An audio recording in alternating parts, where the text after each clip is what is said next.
기환 시대를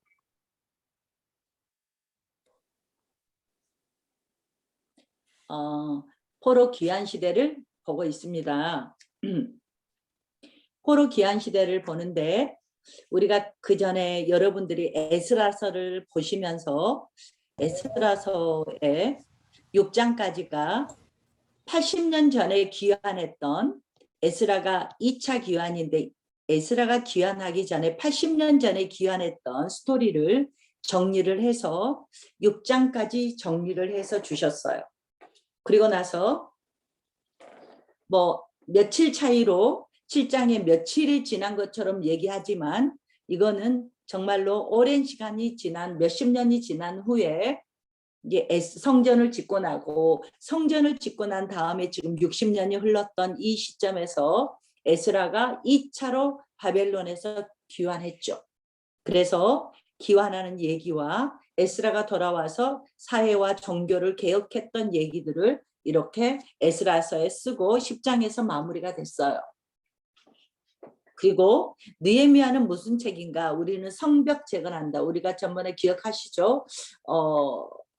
김현철 목사님께서 설교하실 때 느헤미야서를 잘 설교하시더라고요. 설교해 주셨어요. 은혜롭게. 그때 우리가 이제 이 느헤미야가 3차 기환의 스토리였다. 3차 기환이었다. 우리가 연결이 잘 안 됐죠. 그래서 에스라서와 느헤미야서는 원래 한 권의 책이었는데 필요에 의해서 1세기에 이렇게 놀아졌다. 이렇게 보면 되겠습니다. 그러면 이제 느헤미야서를 13장까지 있는데요. 느헤미야서를 보니까 1장에서 2장까지는 다 기환 스토리는 다 2장씩을 적었어요. 느헤미야가 어떻게 해서 예루살렘으로 돌아오게 됐는가. 그 경과를 1장, 2장에 적어주시고 그리고 나서 성벽 재건을 했어요. 그러면 전번에 제가 여러 번 말했는데요. 586년에 바벨론에 의해서 멸망할 때 왕궁과 성벽도 다 무너뜨렸죠. 느부갓네살에 의해서 성벽이 무너졌죠. 무너뜨렸죠. 이게 지금 444년에 돌아왔단 말이죠. 그러면은 몇 년 걸렸어요?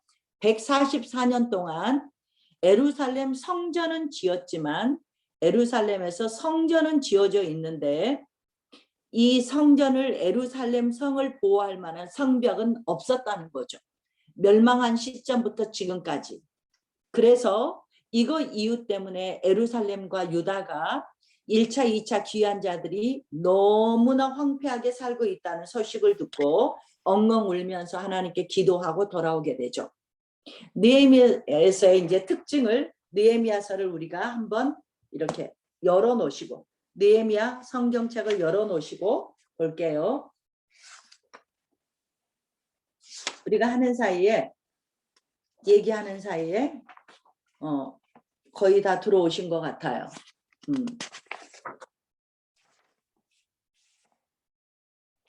그러면 이제 우리가 에스더를 따로 다루지를 못하니까 에스더는 그러면은 이 중에서 어디쯤 자리 잡을까 보면은 1차와 2차 사이에 에스더서가 해당이 돼요. 그래서 2차 귀환 458년에 2차 귀환인데요. 2차 귀환하기 15년 전쯤에 그 페르시아에서 에스더 사건이 그 불임절 사건이 일어나죠. 우리 지난 설교 시간에도 들으셨잖아요. 그 불임절 하만에 의해서 유다인들을 다 죽이려고 했던 그게 하만의 뿌리가 누군가 했더니 출애굽기 17장에서부터 전개되었던 아말렉의 후손이었다. 그래서 이 그 영적인 이렇게 한번 물고 뜯고자 했던 사탄이가 어디까지 이렇게 포로기에까지도 유다인들의 몰살시키려는 이런 스토리가 에스더서에 잘 드러나 있잖아요. 만약에 그래서 에스더서를 제목을 붙이자면은 포로 페르시아에서의 유다 백성들의 보존이에요. 보존. 만약에 에스더서에서 하만에 의해서 다 죽었다면은 2차 기환, 3차 기환 없죠. 이해하셨어요?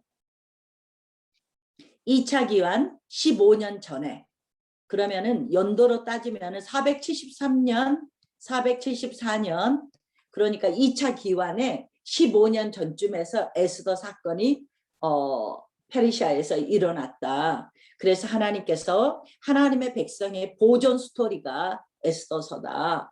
그래서 하나님께서 유다인들을 보존시켜 주셨기 때문에 2차를 기환할 수 있었고, 그 이후에 또 10여 년이 지나서 14년이 지나서 3차로 느헤미야가 돌아올 수 있었다.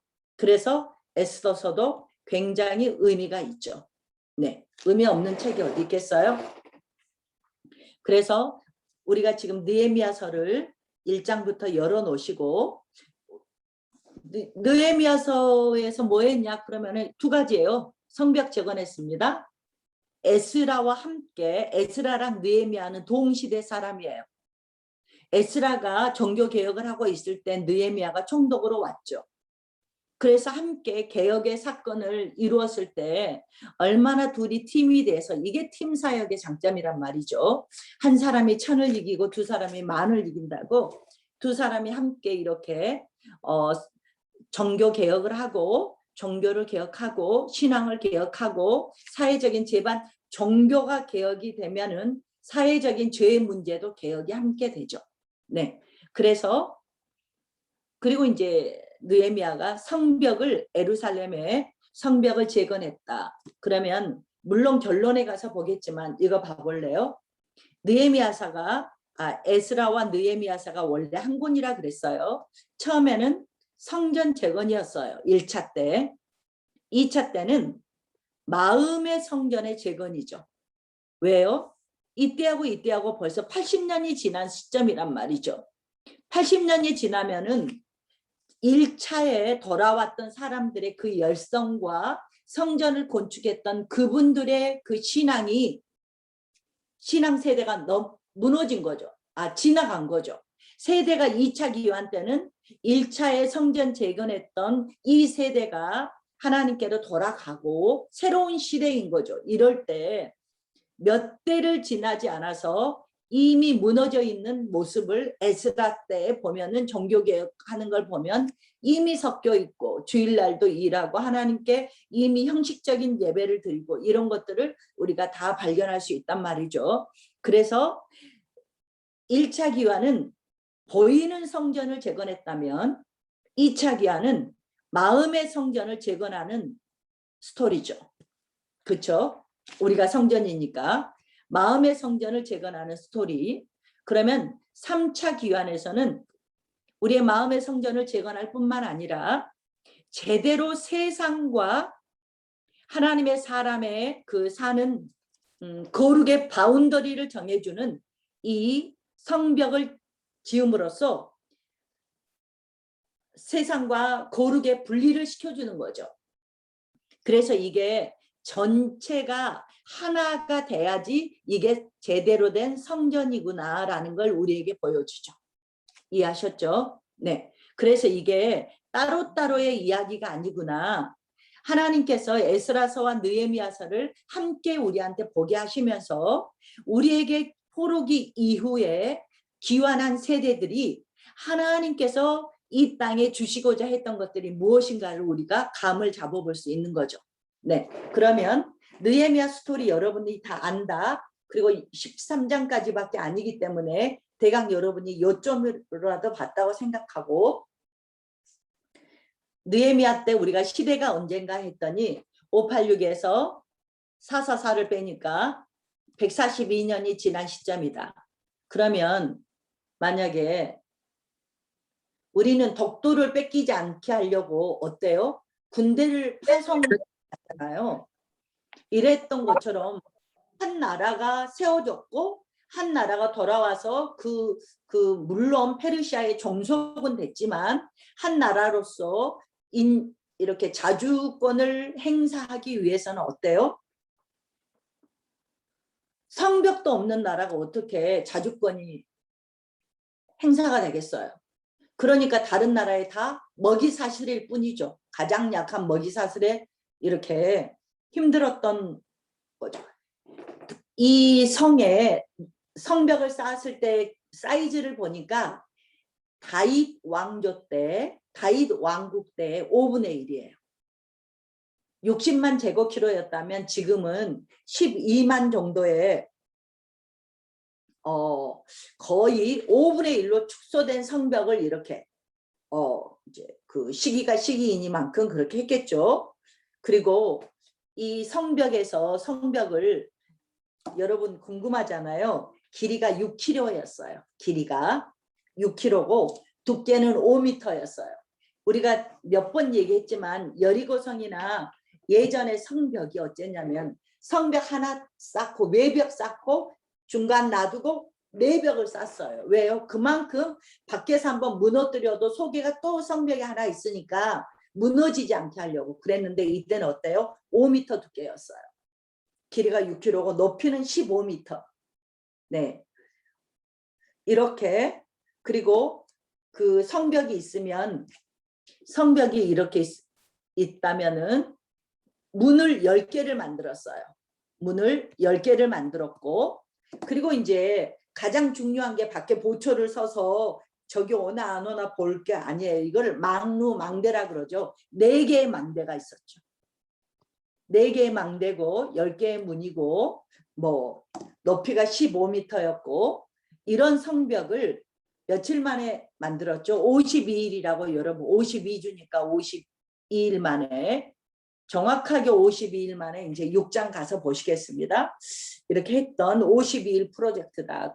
그래서 왕 옆에서 왕의 가장 측근에서 있었던 느헤미야의 그 행정 시스템, 지도력 이런 것들을 우리가 이렇게 볼 수 있다. 52일 만에 우리는 보통 생각하면 여기에서부터 출발해서 이렇게 쌓을 것 같은데 그게 아니었다는 거죠. 구역을 딱 정해서 그냥 모든 이 모든 성벽을 일사불란하게 52일 동안 한꺼번에 쫙 가버렸다는 거죠.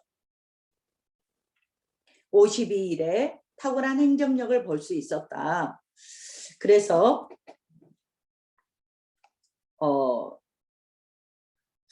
이제 에스라도 그랬고 느헤미야도 그렇고요. 명단이 많이 나와요. 우리가 에스라 느헤미야 하지만은 그리고 스룹바벨 이렇게 얘기하지만 이거는 한 사람의 어떤 리더십이나 어떤 파워가 아니고 모든 하나님의 사람들이 함께 했다는 그래서 하나님은 그 이름을 기억해서 이렇게 적어주고 있죠. 명단이 굉장히 많이 나오죠. 그래서 하나님의 구원의 역사, 하나님 나라의 역사는 이렇게 함께 지어져 가는 것을 우리에게 많이 보고 있어요. 그래서 뭐 이렇게 우리가 말했듯이 스룹바벨에서부터 느헤미야까지 이게 지금 어떤 모델이냐면 이게 왜 이렇게 또 중요하냐. 느헤미야가 자기 모든 걸 버리고 와서 에스라도 마찬가지고 1차에 귀환했던 3차에 귀환했던 모든 사람들이 다 버리고 와야 했던 이유가 예수님께서 이 그림이 예수님이 오셔서 다 이루어야 될 구원의 그 과정의 다리에 있기 때문에 이렇게 중요한 역사였다. 예수님의 구원의 큰 그림을 보여줘야 되는 이런 과정이었다. 그래서 그 처음에 우리가 말한 것처럼 이제 뭐 다시 원점으로 돌아가서 왜 성벽을 꼭 재건해야 되나? 산발랏, 도비아, 암몬, 아라비아 뭐 이런 사람들이 이렇게 방해를 하는데 왜 재건해야 되지? 그래 처음에 말했듯이 국가라면 독립권이 확보돼야 되기 때문에 자주국가의 독립권이 확보돼야 되기 때문에 이걸 당연히 해야 됐고 그래서 느헤미야가 뜻이 뭐냐면 하나님께서 위로하신다예요. 근데 성경을 책을 이렇게 우리가 들여다보고 있으면 우리가 별명을 짓자면은 무너진 곳을 세우는 사람이에요. 그래서 지금 이 느헤미야를 오늘 또 저도 묵상을 하면서 무너진 것을 세우는 사람. 진짜 이번 코로나 때문에 제가 이제 3주 전인가는 여수에 이제 또 하루 집회를 하고 왔는데요. 거기는 시골 교회이기도 했겠지만 새벽 기도도 50여 명, 수요 예배도 주일 예배는 좀 더 나오겠지만 새벽 기도도 50여 명, 수요 예배도 50 몇 명, 항상 이런 거예요. 이 교회는 예배를 한 개도 축소하지 않았대요. 여기 시골은 한 번 시골에서는 유튜브로도 못 하잖아요, 할머니들이. 그래서 한 번 무너지면 이 예배는 다 무너진다라고 이 목사님이 머리에 딱 박혀서 아무리 어째도 거기는 이제 좀 도심하고 떨어져 있어서 그럴 수도 있었겠지만 그래서 지금까지 예배 한 날을 줄이지 않았다. 그랬듯이 역사가 지금도 굉장히 일어나고 있었어요. 이 어려운 시대에 거기는 사택을 몇 억 주고 지었더라고요. 그랬는데 사택을 이제 새로 지었다 그래서 거기를 갔더니 장로님이 땅을 기증을 했대요. 그랬는데 장로님은 바다가 안 보여. 장로님 집은.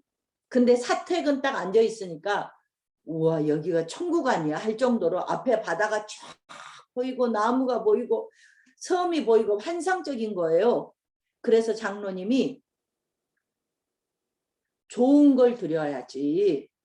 그러면서 자기 땅 중에서 또 옆에도 땅이 있는데 가장 좋은 부분을 사택을 지으라고 이렇게 했고 자기가 70살이 되면은 이제 은퇴하시잖아요. 그러니까 그 전에 지어야 된다고 그분이 뭐 시골 사람들이 부자면 얼마나 부자고 빚에 살고 이러더라고요.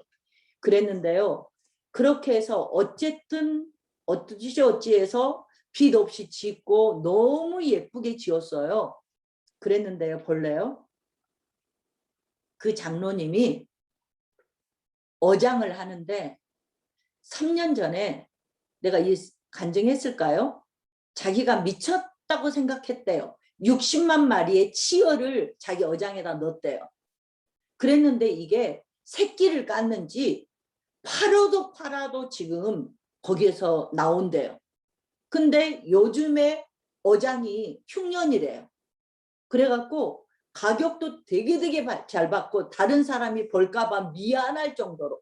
그래서 이분이 매주 11조 하는 재미로 산다고 하면서 지금까지 여기 최근 몇 달 사이에 12억을 팔았대요. 그래서 그분들이 하는 말이 어떻게 이렇게 잡아도 있냐. 새끼를 깠나? 치어를 애기 새끼를 해서 3년을 길러서 판대요. 그런데 이게 새끼를 깠는지 잡아도 있다고. 하나님 다른 데는 다 가뭄이고 안 되고 어렵다 그러는데 이 장로님 어장만 그렇게 돼. 놀랍지 않아요? 진짜 자기한테 가장 귀한 것을 하나님께 아까운 줄 모르고 막 자식들도 그럴 것 같아. 엄마 우리가 이런 데다 집을 지어야지 그랬는데 모든 가족이 이구동성으로 가장 좋은 걸 하나님께.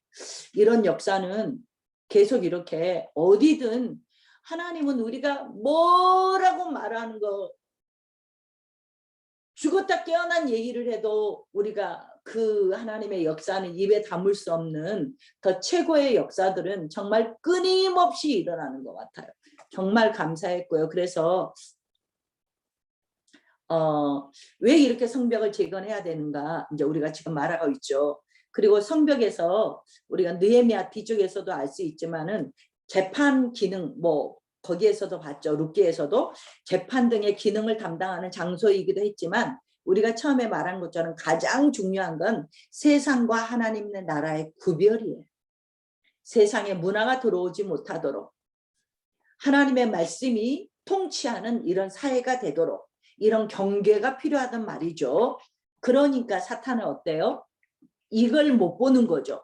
그래서 끝없이 방해하고 살인 청부업자를 보내서 느헤미야를 죽이려고 그러고 역적으로 페르시아에다가 끝없이 이렇게 고발하고 이러면서 몇 번 느헤미야를 공경에 빠뜨리고 죽이려고 하거든요.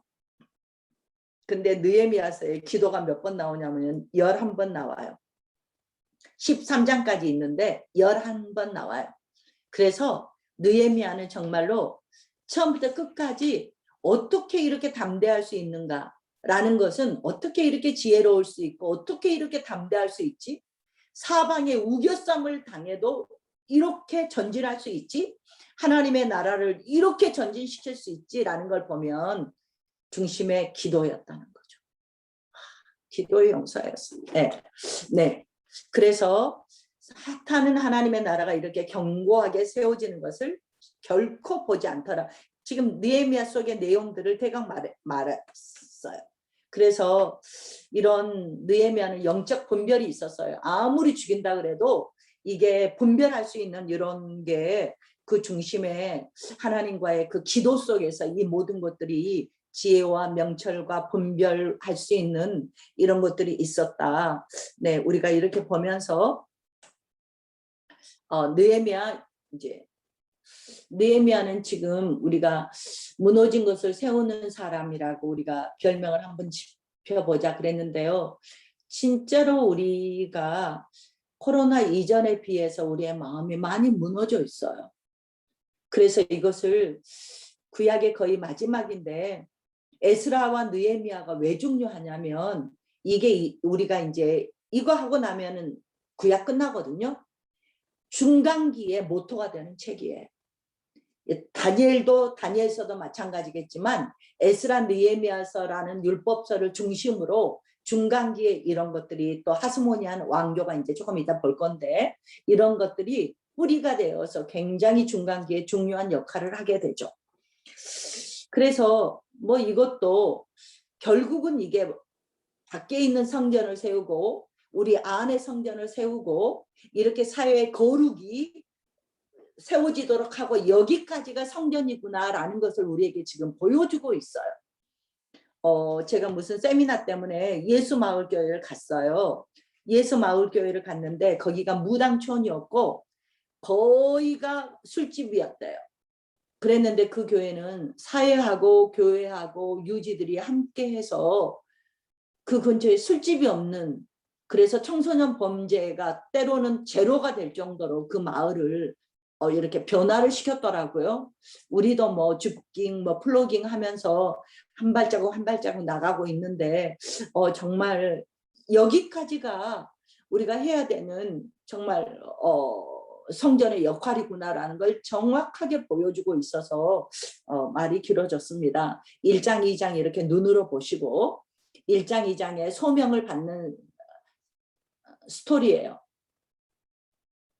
우리가 교회를 가거나 이럴 때 우리 눈에 거슬리거나 마음이 쓰이는 거 있잖아요. 이게 우리의 소명이에요. 다른 사람은 안 보이는데 이렇게 3절 1장 3절을 보면 소식을 뭐 이게 하루 이틀이겠어요? 예루살렘 유다가 지금 환란을 당하고 있고 능욕을 당하고 있고 예루살렘 성은 뭐 140년 전에 이미 허물어져 있고 성문들은 불타 있고 이거 140년이 지난 스토리란 말이에요. 근데 이 소리를 듣고 왜 느헤미야만 울고 슬퍼하고 금식하면서 기도하냔 말이죠.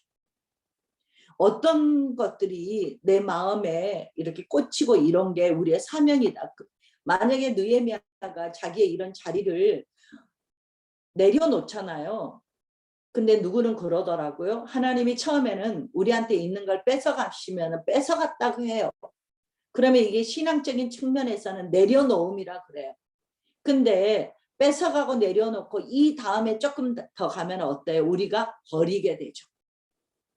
내려놓을 때까지만 해도 우리 속에 아까움도 있고 하나님과의 어떤 결단의 순간이 있는데 이게 스테디해지면 어때요? 우리가 스스로 버리게 되죠. 이런 모습들을 우리가 이렇게 이게 지금 사명인 것 같아요. 내가 깨어있지 못하면 내가 어디가 구멍이 났는지도 모르죠. 우리 코로나 시대에 우리 성도를 전철에서 만나서 예배 오세요. 물론 70 전후가 되셨을 것 같아요. 예배 오세요 그랬더니 애들이 못 가게 해서 못 간다고. 그래서 일부 예배는 성도가 적어서 앞에 오시면 사람 없으니까 안 위험하다고 말씀을 이제 드리면서 왔는데요. 70 지나신 분들은 지금 이제 거의 나도 노쇼 그 리스트에 넣어서 1차 맞았거든요. 이제 네팔 문 열리면 들어가려고 우리 안에 무너져 있는데 무너져 있는 걸 못 봐.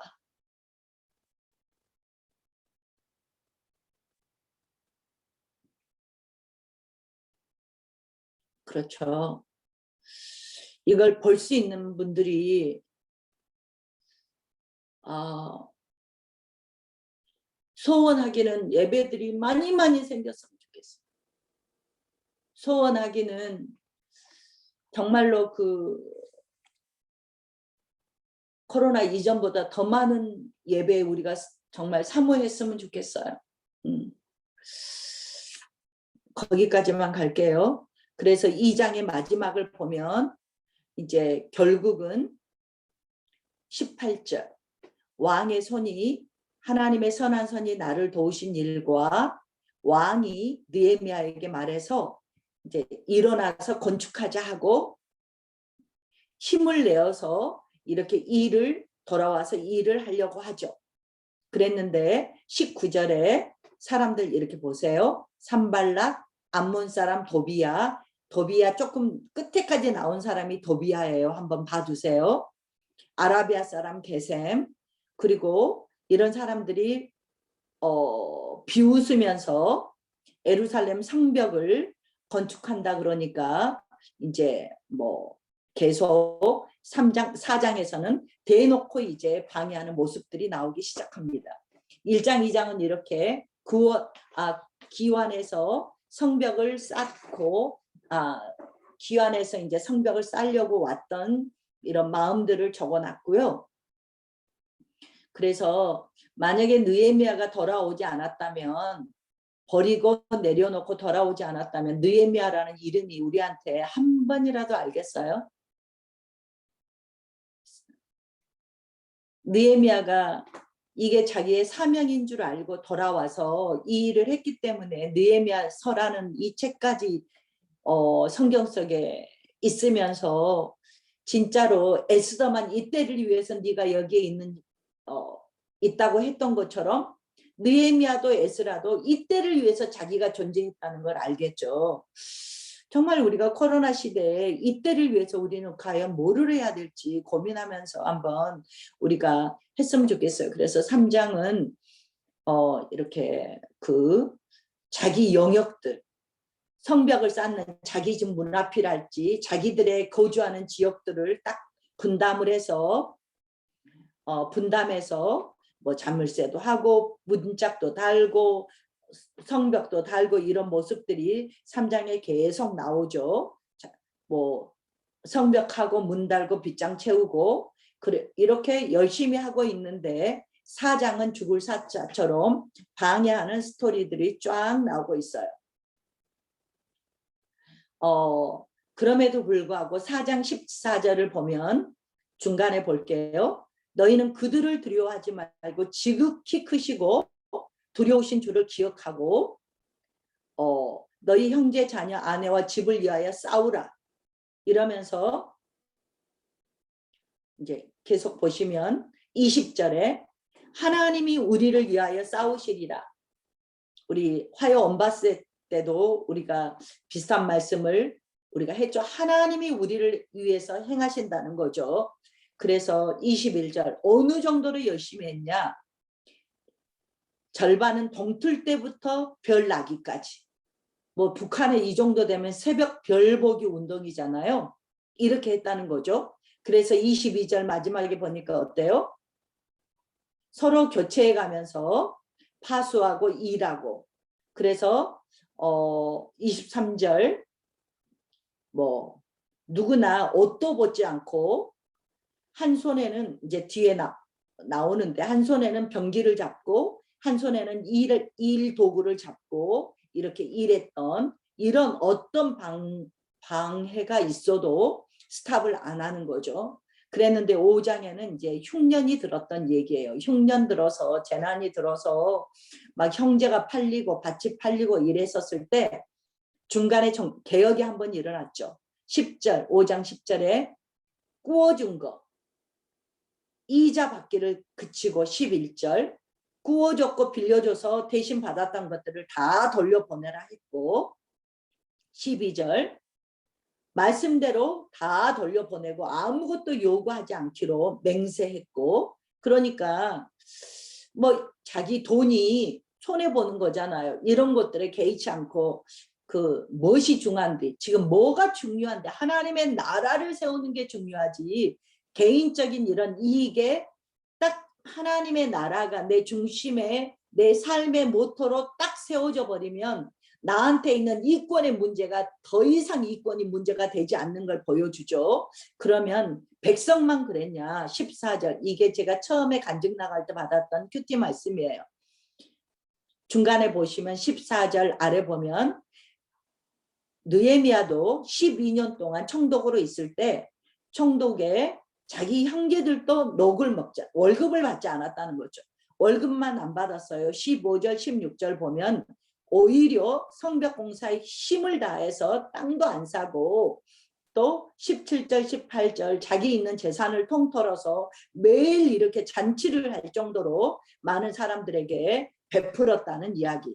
그래서 19절에 뭐라 그래요? 히스기야처럼 기도하잖아요. 내 하나님이여 내가 이 백성을 위하여 행한 모든 일을 기억하사 내게 은혜를 베푸소서. 그러니까 정말로 우리가 하나님께 심은 게 있어야 하나님 나를 기억해 주십시오라고 말하지 않겠어요? 이게 억지로 한다면은 억울하죠. 근데 하고 싶어서 하나님이 은혜를 베풀어 주시면 하고 싶어서 진짜로 뭐 마음의 소원이 그게 되니까 은혜로 하게 되는 거잖아요. 네, 그래서 6장은 이렇게 느헤미야를 거의 죽이려고 해치려고 살인 청부업자를 막 보내고 이런 이야기예요. 그런데 3절 중간에 보니까 큰 역사를 하니 내려가지 않겠다 만나자고 하는데 그런데 4절 보니까 4번이나 이렇게 사람을 보냈는데 5번째는 편지를 써서 보냈어요. 그랬는데 6절 보니까 중간에 너와 유다 사람들이 모반하려고 성벽을 건축한다 하나니 내가 그 말과 같이 왕이 되려 뭐 이렇게 역정모의 하는 것처럼 이렇게 편지를 써서 보냈고 9절 느헤미야가 아무리 해도 이는 그들이 다 우리를 두렵게 하고자 하여 말하기를 결국은 뭐예요? 손이 피곤해서 역사를 중지하고 이루지 못하게 하려고 이랬다는 것을 정확히 간파하고 이제 내 손을 힘있게 하옵소서 하였노라 하면서 더 힘있게 하나님께 기도하면서 나아가죠. 그리고 뭐 이렇게 방해하는 또 얘기들이 나왔는데요. 6장 15절 성벽 역사가 52일 만에 엘룰월 25일에 끝나니까 16절 우리의 모든 대적과 주위에 있는 이방 족속들이 이를 듣고 다 두려워하여 크게 낙담하였으니 그들이 우리 하나님께서 이 역사를 이루신 것을 알미니라. 이제 저를 한번 볼까요? 우리가 진짜로 잊지 말아야 될 스토리예요. 마귀가 우리를 애워싸고요. 사탄이 우리가 정말 두려워서 떨 정도로 우리에게 방해를 하고요.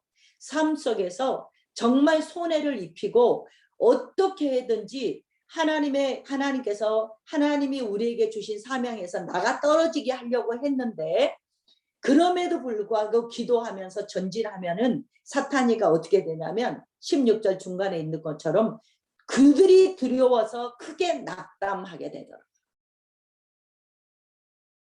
이게 영적인 세계의 원리예요. 전번에도 말씀을 드렸는데 스리랑카 갈 때도 하나님께서 이제는 스리랑카에서는 영적 대결이다 하고 보내셨고 그래서 정말로 아무것도 모르고 맨 땅에 헤딩하듯이 그 소승불교 수들하고 그런 이제 그러니까 지금 몇천 년 흘러왔던 그 영적인 세력들이 선교를 하거나 여러분들이 일대 크리스찬이거나 하면은 자기가 갖고 있는 영역을 내놓겠냐고요. 우리 또 육적인 사람도 안 하잖아요. 육적인 사람도 내 것이었는데 이걸 주려고 안 하잖아요. 근데 영적인 세계도 똑같잖아요. 자기의 영역이었는데 기꺼이 내주겠냐고요. 그러니까 이게 영적인 전쟁이고 피 흘리기까지 싸워야 되는 전쟁인데 우리가 우리를 두렵게 하고 무섭게 하는 것을 보면 우리가 두려워지죠.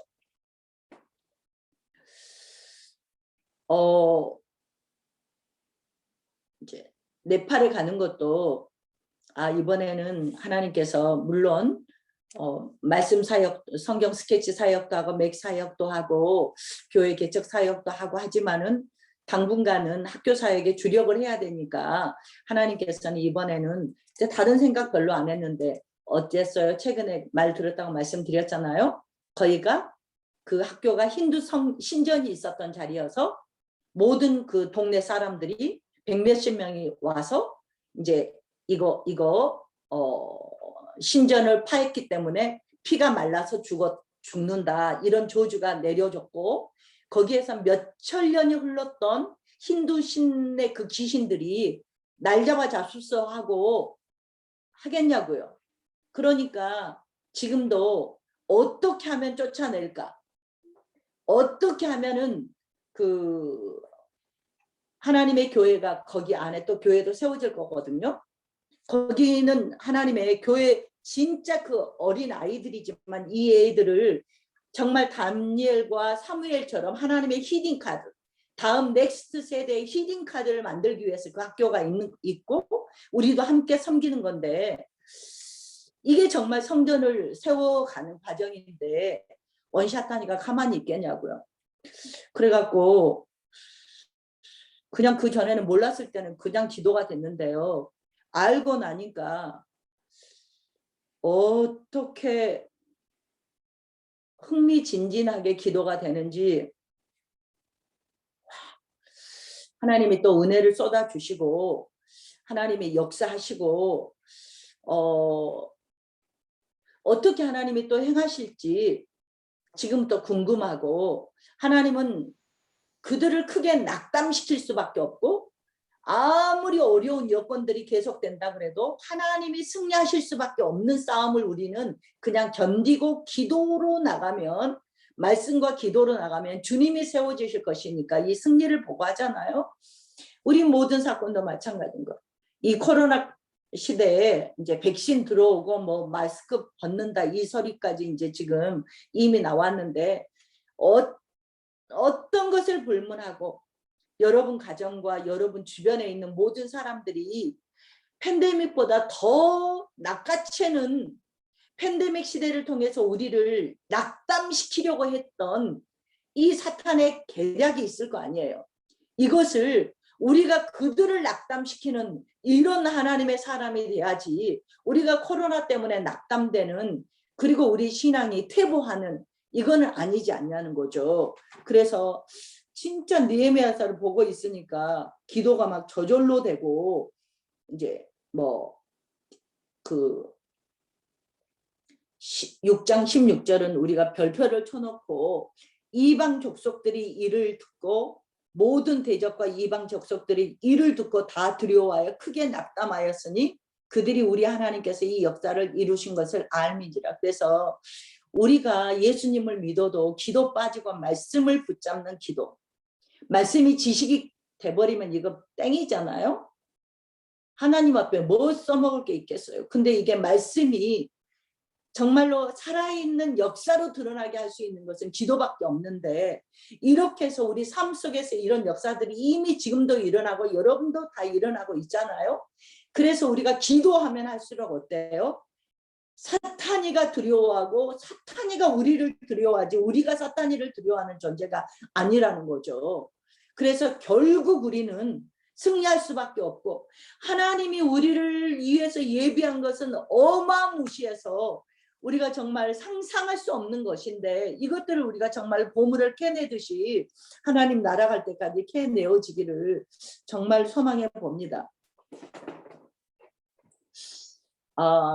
이제 7장부터는 우리가 이제 여기 보듯이 7장까지가 성벽 재건이었고요. 7장에서는 이렇게 쭉 보시면 명단이 나와 있죠. 이렇게 명단에 나와 이렇게 하나님께서 동역했던 사람들의 이름을 존귀 여기시고 그리고 기록해 주셨어요. 그리고 8장에서부터 마지막까지는 함께 느헤미야와 에스라가 함께 종교 개혁을 하는 거죠. 그래서 8장 1절에 중간 보니까 수문 앞에 광장에 모였죠. 그랬는데 어때요? 에스라가 율법책을 가져오라고 그랬어요. 그래서 3절 보면 새벽부터 낮까지 여자도 여기 있어요. 남자 여자 알아들을 만한 모든 사람 앞에서 이 율법책을 낭독했단 말이죠. 그리고 4절 에스라가 나무 강단에 섰어요. 그리고 다 서서 이제 요 5절 보면 다 서서 이 말씀을 듣는 거죠. 그리고 6절의 태도가 어때요? 아멘 아멘 하고 몸을 굽혀서 땅에 대고 하나님을 경배하면서 이렇게 말씀을 듣고 7절 마지막에 보면은 옆에 있던 레위 사람들은 어때요? 백성이 제자리에 서 있는 동안에 옆에서 율법을 깨닫도록 도와주는 거죠. 7절 율법책을 낭독하고 뜻을 해석해 주죠. 그래서 백성들이 깨닫도록 해주죠. 이렇게 말씀을 들으면 뭐가 나와요? 회개가 나오죠. 왜요? 우리가 그렇게 못 살았으니까. 그래서 그 유명한 8장 10절에 보면 10절 중간에 보니까 이날은 우리 주의 성일이니 근심하지 말고 여호와로 인하여 기뻐하는 것이 너의 힘이다. 하나님을 바라보고 기뻐하자는 거죠. 그리고 나서 12절 이제 먹고 마시고 크게 즐거워했는데 이유가 뭐냐? 읽어 들려준 말씀을 밝히 알게 되니까 기뻐 즐거워하게 된다. 우리가 하나님의 말씀을 하나하나 이게 나랑 연관돼서 지식 말고 나랑 연관돼서 이 말씀이 해석되어지고 이 말씀이 나를 뚫고 들어오면 어때요? 이렇게 기뻐지게 되죠. 너무 즐겁게 되죠. 아 정말 그 빛이 한 줄기 빛들이 막 쭉쭉 우리 안에 들어와서 이게 에너지가 되고 이게 권능으로 바뀌는 걸 우리가 경험하잖아요. 그래서 13절에 또 어때요? 그 이튿날도 이 뭐하러 모여요? 말씀을 밝히 알고 싶은 거예요. 밝히 알고 싶어서 또 이렇게 모였고 초막절 또 뭐 이렇게 초막절 하고요. 17절 이렇게 초막절을 짓고 하니까 초막절을 지내니까 이렇게 기뻐했다. 그리고 18절 첫날부터 초막절을 하시는데 명절 때 첫날부터 끝날까지 율법책을 낭독하고 이렇게 규례 성회를 열었다. 이렇게 하나님의 말씀을 기뻐하는 거, 하나님을 기뻐하는 것이 너의 힘이라 했던 것처럼 하나님의 말씀이 들어와서 이렇게 이게 진짜로 성전 아니에요. 이게 성전이죠. 우리의 심령 속에 하나님의 말씀으로 우리가 회개를 하고 말씀이 우리 안에 들어와서 이 말씀이 우리를 사로잡아서 우리를 이끌어가는 것. 이게 성전의 기본인 거죠. 그래서 이제 9장에 보면 계속되죠. 그러면 8장에서는 말씀을 받고 우리가 정말로 기도하듯이 이런 회개였다면 9장에서는 삶의 회개가 나오죠. 어때요? 이방 사람들하고 2절 절교하는 거죠. 죄를 자복하는 거죠. 그리고 4분의 1은 말씀 듣고 4분의 1은 기도해야 하면서 죄를 자복하고 뭐 4절 하나님께 크게 부르짖고 뭐 통성기도를 하는 거죠. 하고 이렇게 찬양하고 경배하고 선포하면서 하나님의 그 역사를 찬양을 하고 있어요. 삶의 기도까지 회개까지 하면서 그리고 38절을 보시면 9장 마지막 절 여러 우리들의 죄들을 다 고백하고 그리고 나서 고백하고 해결하고 이러면서 견고한 언약을 세우는 거죠. 뭐를? 하나님의 말씀으로 우리가 돌아가겠다는 거죠. 그리고 이렇게 임봉을 했어요. 10장 보면은 하나님께 언약을 다시 맺고, 뭐 세겜 언약 여러분 생각나잖아요. 모세가 죽기 전에 모압 평지에서 모압 언약 했죠. 사무엘이 여호수아가 돌아가기 전에 하나님께 가기 전에 세겜 언약 했죠. 이랬듯이 지금 느헤미야 포로기 이후에도 하나님의 말씀에 근거해서 언약을 하고 언약에 임봉했던 사람들의 명단이 쫙 나왔죠. 네, 명단 딱 주셨어요. 그리고 나서 또 개혁을 하죠. 30절 눈으로 보시고요. 31절 이런 사회적인 부조리들을 이렇게 다시 바로잡는 거죠. 또 32절 헌금에서 하나님의 전을 위해서 이런 모든 것들이 안 돼 있었기 때문에 다시 이렇게 하나님의 말씀에 근거해서 다시 다 돌아가는 거죠. 35절도 눈으로 보시고 천열매 만열매 이렇게 드리시는 것들. 네, 37절 11조에 대해서 또 38절 11조 받을 사람들. 네, 그리고 이런 것들을 39절 이런 게 안 되면 교회가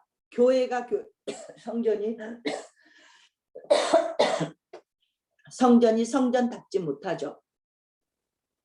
이렇게 되지 않으면 레위인들 제사장들이 먹을 게 없어서 또 떠돌이가 되고 사사기처럼. 그래서 이렇게 정비를 하는 거죠. 그리고 예루살렘이 성벽이 없었을 때는 거주하기가 너무 어려웠는데 이제 10% 정도를 예루살렘에 거주할 수 있도록 먼저는 자원하게 하고 제비 뽑아서 이런 스토리가 11장에 있었고요. 그리고 나서 12장 27절을 봐보시면 이제 성벽을 봉헌식을 하죠. 그래서 레위 사람들을 찾았어요. 레위인들을 찾고 또 성문, 성벽을 또 30절 레위 사람들을 찾았으니까 정결케 하고 이렇게 찬양하면서 성벽을 오르면서 이렇게 두 팀으로 나눠서 성벽을 하나님께 봉헌하는 스토리. 그래서 얼마나 43절 이날에 큰 무리가 제사를 드리고 심히 즐거워하면서 멀리서도 이런 소리가 들릴 정도로 하나님께 정말로 기쁜 날이 되겠죠. 그리고 44절 마지막에도 즐거워한다. 이 즐거움이 하나님의 뜻 안에 있을 때 얼마나 즐겁고 행복한지. 그리고 나서 우리 김현철 목사님이 말씀하셨던 13장의 스토리예요. 이렇게 에스라가 종교개혁을 했고 또 느헤미야가 성벽을 재건했고 이랬는데도 13장 1절 2절을 이렇게 적어놓은 이유는 암몬 사람 모압 사람이 하나님의 총에 이거 하나님의 총에 들어오지 못한다라고 했던 게 우리 민수기에서 배웠잖아요. 발람 사건으로 하나님의 사람들을 많이 죽게 하고 그렇게 이렇게 바알에 속하게 했기 때문에 그런 그런 계략을 꾸며서 하나님의 총에 들어오지 못하게 했는데요. 2절 이 스토리가 나왔고요. 그래서 이제 이 말씀을 율법에 따라서 혹시 섞여 있는 것들을 이제 분리하는 작업을 하죠. 그랬는데 조금 전에 우리가 6장인가 그 앞에서도 도비아 얘기는 자주 나왔어요. 도비아는 아마 암몬인가? 거기 사람일 거예요. 도비아가 어디?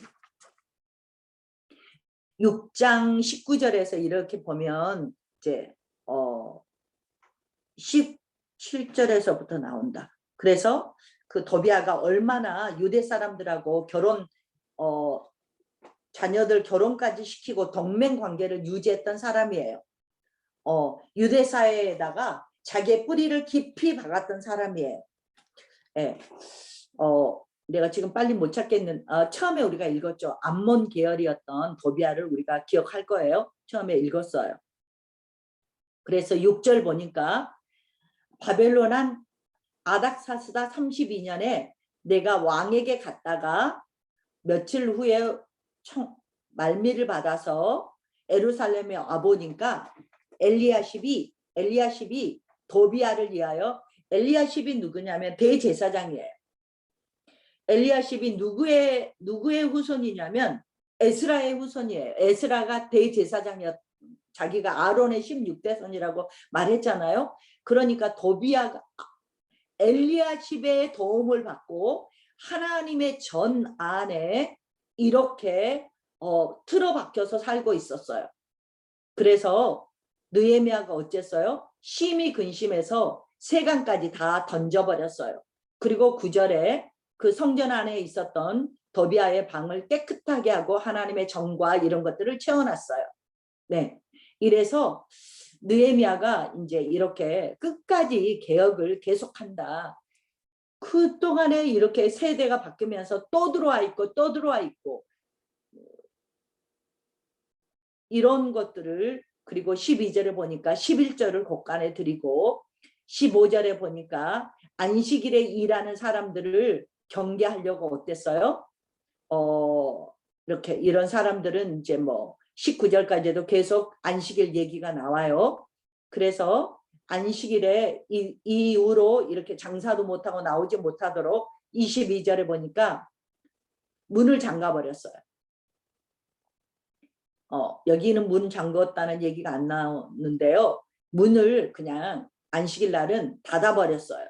그래서 21절 마지막에 보면 안식일에 그들이 다시 오지 않도록 이렇게 하셨죠. 그래서 23절, 그런데 어때요? 아스돗, 암몬, 모압 여인을 아내로 삼았던 사람들, 또 이렇게 결혼을 딸과 아들들에게 며느리 이렇게 결혼을 시켰던 사람들 다 27절, 이게 범죄인 줄 알고 이방 여인들을 다 쫓아냈죠. 에스라 때도 마찬가지였죠.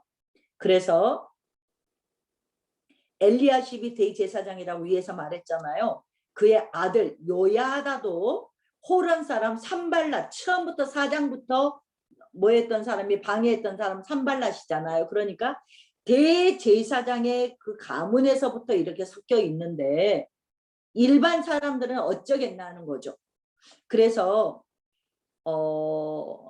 이런 것들을 29절 보니까 아래 언약을 어겼다. 그래서 30절 그들에게 이방 사람을 떠나게 하고 깨끗하게 해서 반열을 잘 막게 했다. 그렇게 31절 그래서 결론은 내 하나님이여 나를 기억하사 복을 주옵소서 하고 느헤미야가 끝났어요.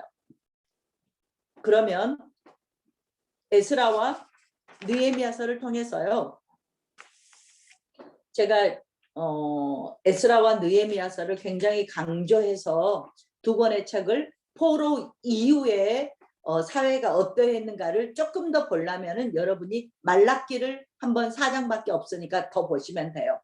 말라기 보면 하나님과 맞짱, 내가 조금 이따 한번 볼게요. 맞짱 대화를 뜨면서 에스라, 느헤미야, 말라기를 보면 포로 오기 이후에 포로 끝나고 돌아와서 성전 짓고 나서 세대가 교체하면서 얼마나 다시 부패하고 섞이고 하나님이 이렇게 싫어하는 것들을 하고 있나. 그러면 우리는 생각해 봐야지. 왜 이러지?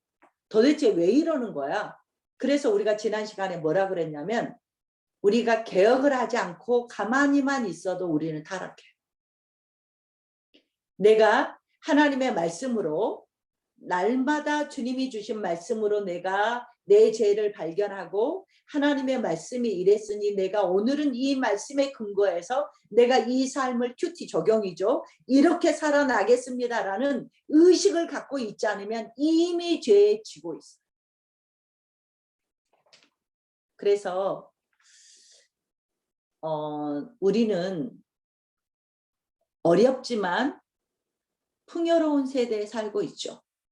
그랬는데 이 세대는 아주 성전 건축하고 나서도 하나님의 그 영광을 보지 못하는, 하나님의 정말 이들이 원했던 것은 정치적인 어떤 독립 내지는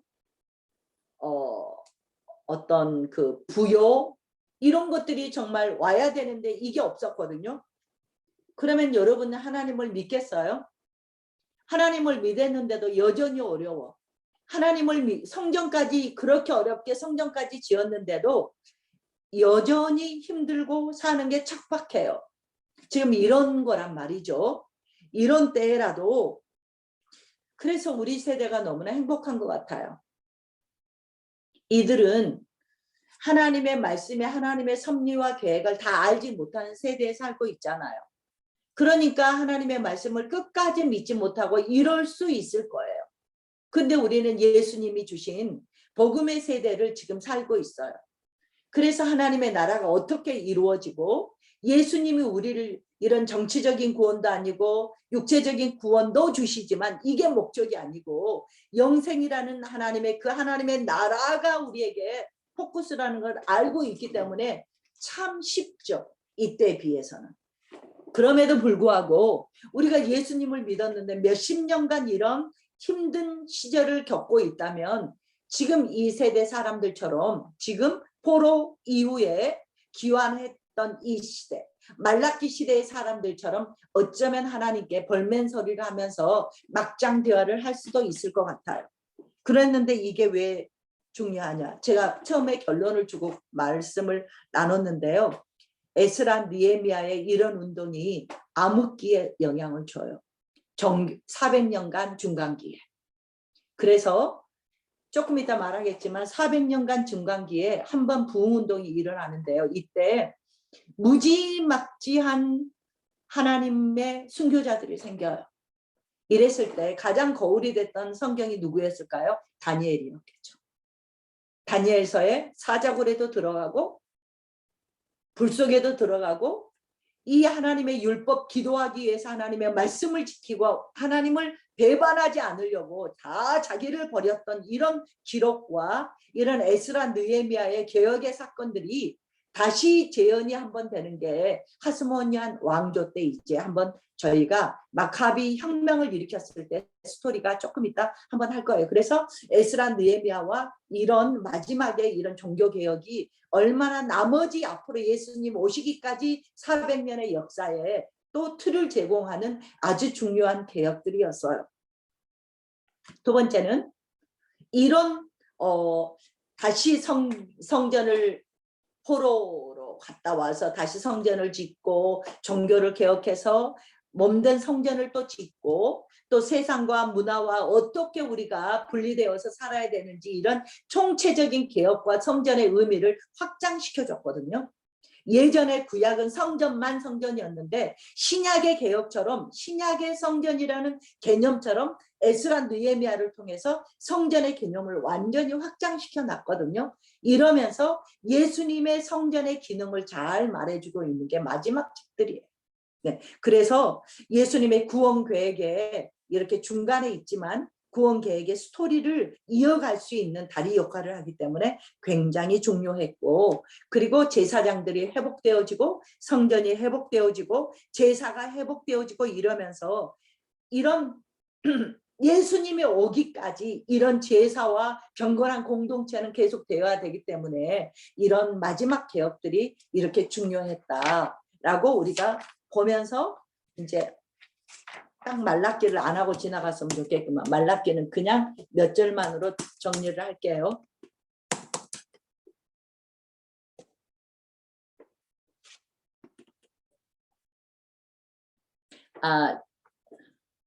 어차피 가야 되니까 가겠습니다.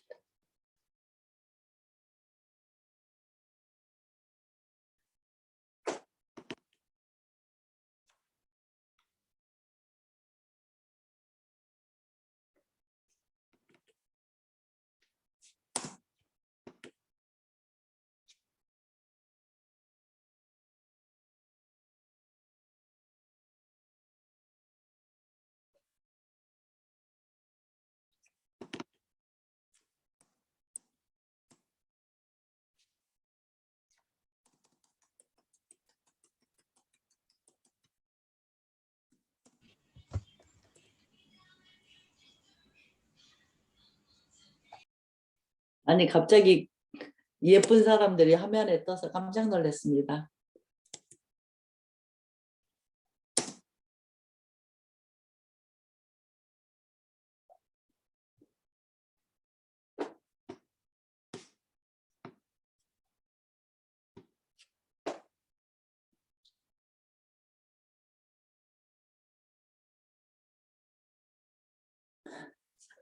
아, 김현철 목사님 저한테 호스트 넘겨주시겠어요? 화면 공유가 안 된다고. 네, 알겠습니다. 네. 아, 넘겨주시는 동안에 우리가 말라기 화면 보지 말고 성경을 볼게요. 지금 화면에서는 제가 중간기로 곧바로 한 30분 할 거고요. 몇 분만 말라기를 봅시다. 선생님, 재훈 김 호스트로 지정하겠습니다. 네, 감사합니다.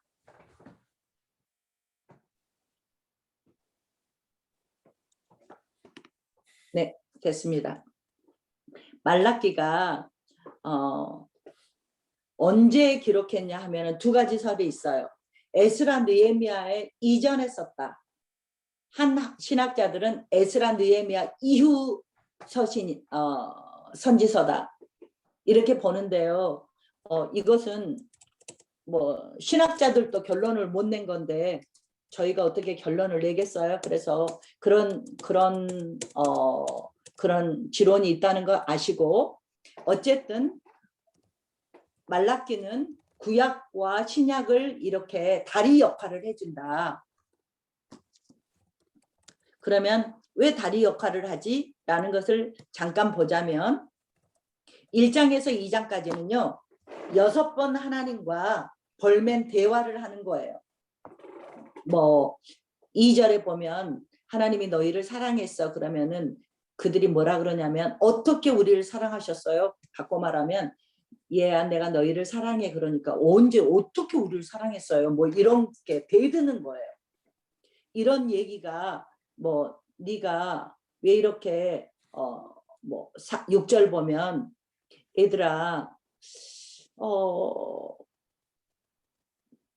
아들은 아버지를 종은 주인을 공경하는데 내가 너네 아버지인데 나를 공경하지 함이 어디 있어? 그랬더니 그들이 이르기를 어떻게 주의 이름을 멸시했어요. 그러니까 하나님께서 너희는 왜 나를 공경하지 않는 거야? 물어보니까 내가 언제 멸시하지 않았어요? 그러니까 7절에 너희들은 제단에 더러운 떡을 올리고도 어떻게 주를 더럽게 했어요? 이러고 8절에 병든 것을 드리고도 뭐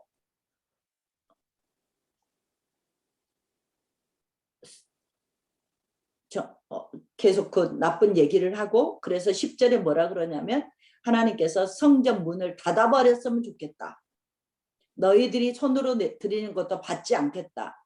뭐 이런 얘기가 1장 2장까지 하나님과의 막장 대화라 그래요. 6번의 막장 대화를 하시고 나서 3장을 볼게요. 3장 1절에 보니까 만군의 여호와가 이르노라. 제가 한번 안 읽을게요. 윤종화 권사님 읽어주실래요? 만군의 여호와가 이르노라. 보라, 내가 내 사자를 보내리니 그가 내 앞에서 길을 준비할 것이요 또 너희가 구하는 바 주가 갑자기 그의 성전에 임하시리니 곧 너희가 사모하는 바 언약의 사자가 임하실 것이라. 아멘. 아멘. 그러니까 그동안에 그 스가랴와 학계 선지서를 통해서 마음의 그 1차 기환 때 하나님이 감동을 주셔서 또 많은 약속을 해주셔서 이렇게 성전 건축을 했는데도 자기들이 기대한 대로 이루어지지 않고 여전히 어려움 속에 있으니까 서운함, 황망함, 이래서 하나님께 불평했던 스토리들이 2장까지 있었어요. 그래서 하나님께 삿대질을 하는 것처럼 대적했죠. 그러자 이제 3장에서 하나님은 전혀 말을 바꾸셔서 뭐라 그러냐면 내 사자를 보낼 거야. 그가 내 앞에서 길을 준비할 거야. 너희가 구하는 바 주가 갑자기 이 성전에 임할 거야. 그의 성전에 임할 거야. 이분은 누구냐면 언약의 사자가 임할 거야. 이거 예수님인지 알잖아요. 그러면 예수님 전에 내 사자를 보낸다 그랬어요. 그러면 이 예수님 전에 보낼 사자가 누구죠? 세례 요한이잖아요. 그래서 4장 2절 보면 내 이름을 경외하는 너희에게는 공의로운 해가 떠올라서 쩐쩐쩐쩐 예약관에서 나온 송아지 같이 뛰게 하겠다. 그러니까 내 이름을 예수님을 보내셔서 예수님 때문에 우리가 기쁨을 누리는, 그런데 5절에 이 여호와의 크고 두려운 날이 이르기 전에 내가 선지자 엘리야를 너희에게 보낸다.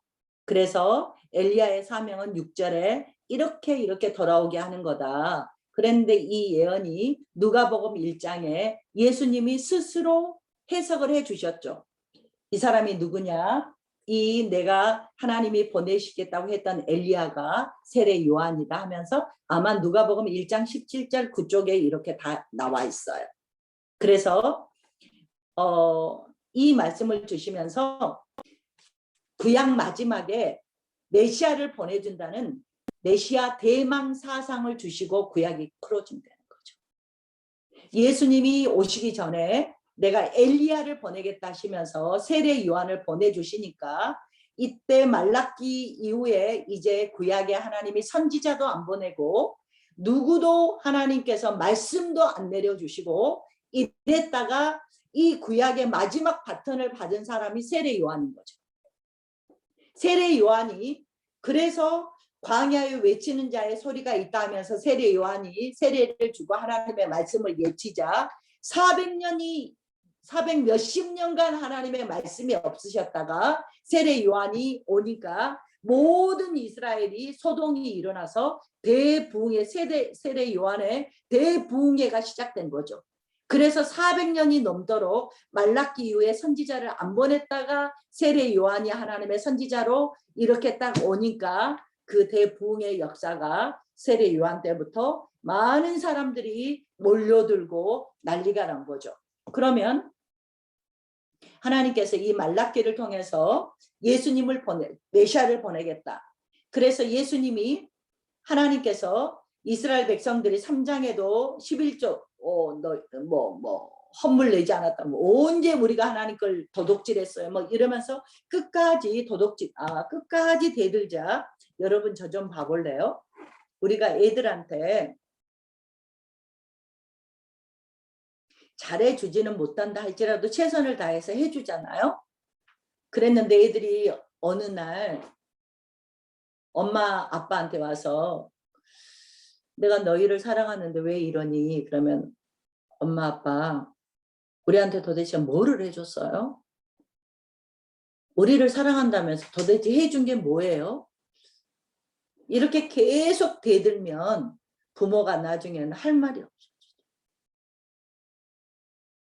어처구니가 없어서 할 말이 없어지죠. 그랬던 것처럼 하나님께서 6번의 이스라엘 백성들의 막장 대화를 들으시고 침묵하셨어요. 그리고 나서 마지막이 그럼에도 불구하고 내가 누구를 보내줄게? 내 아들을 메시아를 보내줄게. 그러면서 마지막에 구약의 바톤을 메시아를 보내주고 이전에 내가 엘리야를 보내준다고 메시아 대망을 할 수 있도록 이 말씀을 주시고 400년이 넘게 주님은 침묵하셨죠.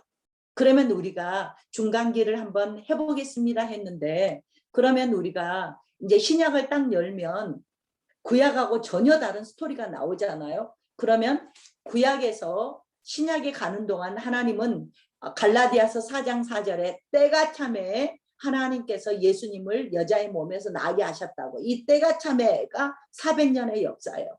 하나님은 이 때를 예수님을 말라기에서 마태복음 오기까지 이 400년을 도대체 하나님은 이 때가 차는 이 400년의 역사 동안 하나님은 뭘 하셨지?를 보여주는 게 중간기예요. 그래서 그러면 여러분이 신학생도 아니고 신학생이나 중간기를 이런 거 할 거 아니에요? 그러면 우리가 한번 봐보면 25분 남았으니까 간단하게 보면 지금 우리가 말라기에서 예수님 오시기 전까지 이 중간 하나님이 침묵하셨던 암흑기를 중간기라고 하는데요. 중간 시대를라고 하는데요. 이제 세 가지를 봐보자는 거죠. 세 가지 주거지 볼 필요도 없고 이제 이것을 하게 되면 신약에 등장하는 주요 인물들을 어떻게 해서 이런 인물들이 나왔지, 이거 전번에 담임 목사님께서 한번 하셨어요. 무슨 시간에, 내가 어느 시간이었는지 모르겠는데 목사님 하셨어요. 그리고 이 400년의 역사를 거치는 동안 이스라엘은 어느 나라의 지배를 당했지, 우리가 이걸 좀 봐볼 거예요. 이게 중요할까 안 할까 모르겠는데 한번 봐봅시다. 뭐 간단하게만 봐봅시다. 네. 그러면 제가 이스라엘이 아니더라도 다니엘 때부터 제가 말씀을 다니엘서부터 말했는데, 아빠 폐가 헬로예요. 이렇게 하면은 구약의 왕정 시대부터 대제국의 역사거든요. 아빠 폐가 헬로예요. 페르시아는 성경에서는 메데 바사라고 나오죠. 헬라는 우리가 그리스라고 하면은 알죠. 알렉산더 때. 네. 아수르는 굉장히 역사가 많죠. 바벨론은 70년 정도예요. 페르시아는 한 200년 정도예요. 네. 헬라는 헬라를 우리가 270년으로 보통 보는데요. 뭐 조금 이따 그게 나오나 봅시다. 그리고 로마는 62년에서 뭐 동로마 서로마 해갖고 어쨌든 470 몇 년까지 이렇게 가는, 그러니까 예수님 오시는 때가 로마였기 때문에 아빠 폐가 헬로예요. 빨리 생각 안 하면 아빠 폐 헬로 하면은 왕정 시대부터 세계 대제국을 그냥 우리가 마음 이렇게 생각으로 정리해 나갈 수 있어요. 그러니까 바사가 페르시아라 그랬어요. 아수르는 이미 멸망했으니까 페헬로, 페헬로 이렇게 되는데요. 이제 헬라가 알렉산더인데요. 뭐 이거 여러 번 말하면 지금 뭔 말이에요 하니까 조금 있으면 조금 더 구체적으로 나온 거 있으니까 보여드릴게요. 이제 페르시아 때 바사가 페르시아라 그랬는데 이거 536이다 538이다 뭐 말이 많으니까 536에서 539까지 페르시아를 고레스가 원년으로 삼았다. 그래서 1차 기환이 538년, 누구는 536년 자꾸 이러잖아요. 이렇게 역사가의 해석이 따르기 때문에 이래요. 그래서 이렇게 이 연도들을 원년으로, 고레스 왕 원년으로 삼는 거죠. 그러면서 이제 아닥사스다, 우리가 성전을 재개하는 게 다리오 왕 때고요. 아닥사스다 여러분들 말하면 머리 아프니까 그냥 통과할게요. 그래서 이 페르시아 때 1차 기환이 있었고, 그리고 나서 헬라가, 여기가 연도가 안 적혀 있어요. 네, 옛날에 매개는 나왔는데 336에서 알렉산더가 323인가 그럴 거예요. 그러니까 알렉산더 하면은 이런 거 생각하지 말고 13년 정도 알렉산더가 살았었거든요.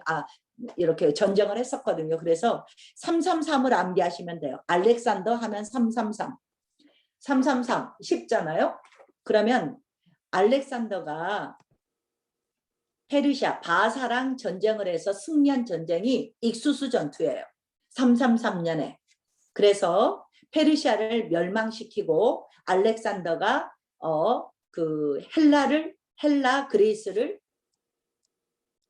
그리스 헬라 제국을 이제 세우게 된 거죠. 그랬는데 여러분이 알다시피 알렉산더는 13, 14년 지나고 빨리 죽었잖아요. 그러자 프톨레미는 이집트, 알렉산더가 죽고 나서 4개로 나눠지죠. 뭐 리시마케스, 카산더, 아니 리시마쿠스, 프톨레미, 셀류코스, 뭐 그런데 왜 여기에서는 프톨레미하고 셀류코스만 나왔냐면요. 이스라엘하고 관계됐던 이 알렉산더 대왕의 죽고 나서 4개로 나눠 나라가 장군의 4명의 장군에 의해서 나라가 쪼개졌는데 이스라엘에 관계되는 것은 우리가 다 알다시피 여기 이집트 쪽은 지중해고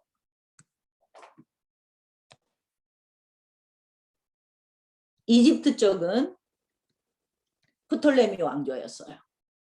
그래서 우리가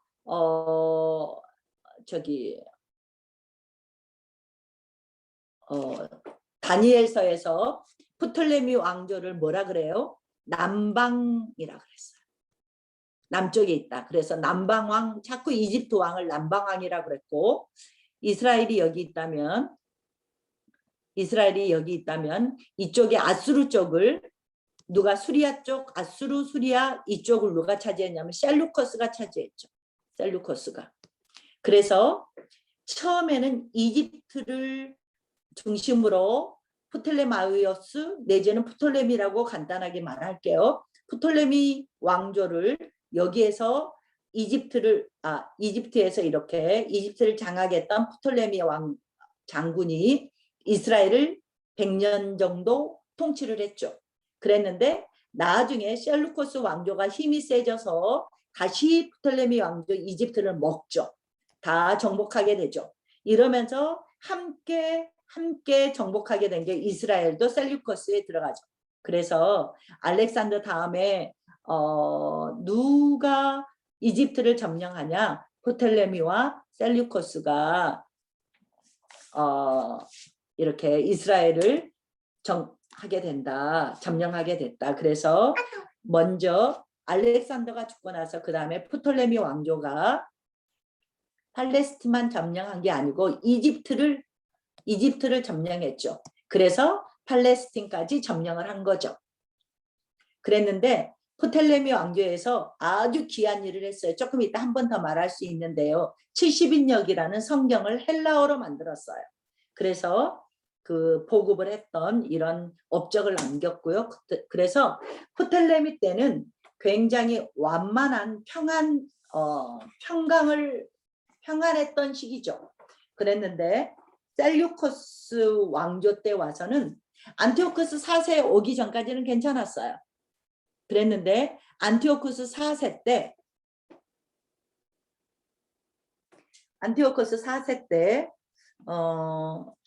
여러분이 이거 그때 목사님도 말씀하시대요. 별명이 에피파네스인데 이름을 에피마네스라고 별명을 지었어요. 사람들이. 에피마네스라고 이름 철자 스펠링 하나 차이잖아요. 왜 그러냐면 안티오코스 4세가 이 사람도 자기 자신을 제우스라 그랬거든요. 그래갖고 하나님의 성전에다가 제우스 신을 딱 놔두고 돼지피로 제사 지내게 하고요. 안식일 못 지키게 하고요. 할례도 못하게 하고요.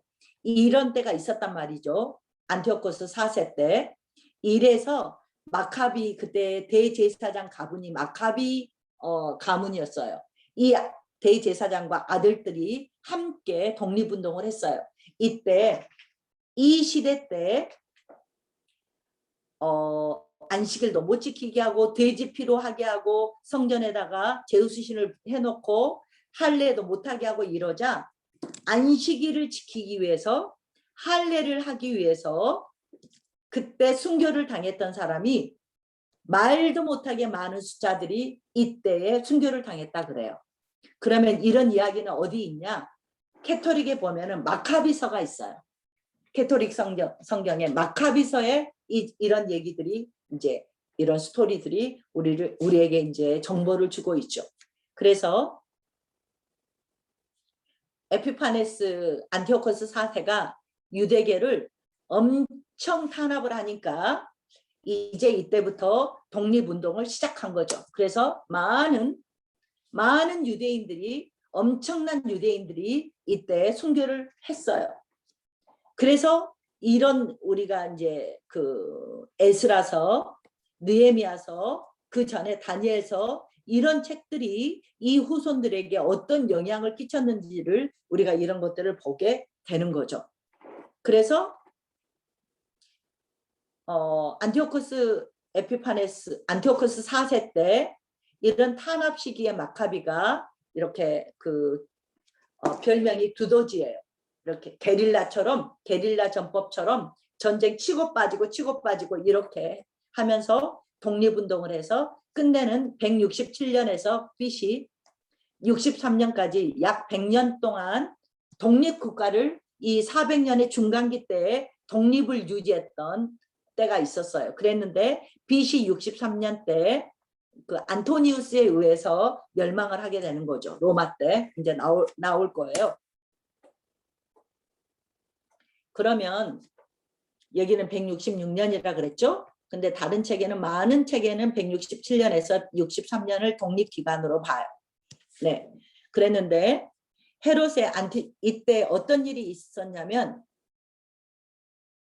이스라엘이 에돔을 정복했어요. 에돔을 그러니까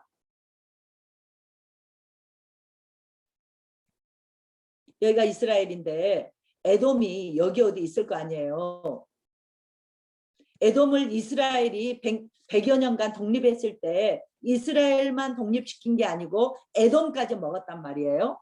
그래서 에돔을 정복하고 나서 헤롯 안티파스는 누구냐면 예수님 태어났을 때 대헤롯의 할아버지예요. 안티파스 여러분 어려우면 안 해도 돼요. 안티파스 이 아들은 안티파터예요.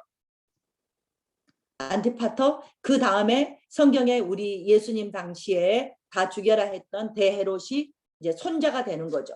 그러니까 안티파스 때만 해도 이스라엘이 에돔을 독립국가를 100여 년간 하면서 에돔을 정복했어요. 그리고 나서 에돔에 총독으로 세워놨던 사람이 대헤롯의 할아버지인 헤롯의 안티파스였어요. 그러니까 대헤롯이 이스라엘이 정복했던 나라였다는 거죠. 그래서 이렇게 정복을 하고 나서 하누카라는 수전절이에요. 하누카라는 수전절이 왜 생겼냐? 에피파네스가 성전을 더럽게 했잖아요. 제우스 신을 놔두고 돼지피로 하고 그래서 독립을 한 다음에 성전을 수리하고 예배를 드리게 되는 것을 깨끗하게 한 것을 기념해서 수전절이라고 이렇게 나와요. 그랬는데 이게 요한복음에 가면 수전절이 딱 한 번 나왔어요. 그래서 이 중간기에 생겼던 이 역사에 의해서 수전절에 성전을 다시 청결하게 하시면서 수전절이라는 그래서 하누카라는 노래를 하누카라고도 해요. 그래서 이게 크리스마스랑 우리 크리스마스랑 거의 똑같은 날짜예요. 네. 이런 일들이 마카비 왕조라고도 하고 마카비가 독립을 주도했기 때문에 마카비 왕조라고도 하고 더 많이 쓰는 말은 하스모니안 왕조였어요. 이때가. 그래서 대헤롯이 자기가 에돔의 핏줄이잖아요.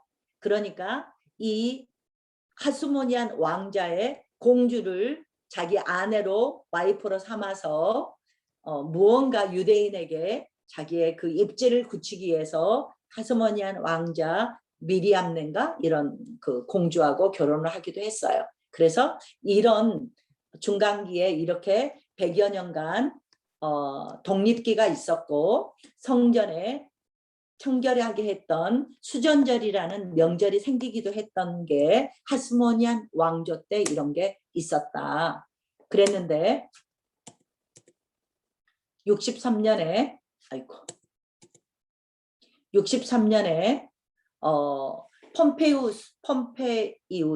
폼페이우스라고 했는데 여러분 그 지진에 의해서 멸망한 도시도 폼페이잖아요. 그래서 그 폼페이하고 헷갈리니까 이름을 그냥 폼페이우스라고 다 말하기로 하죠.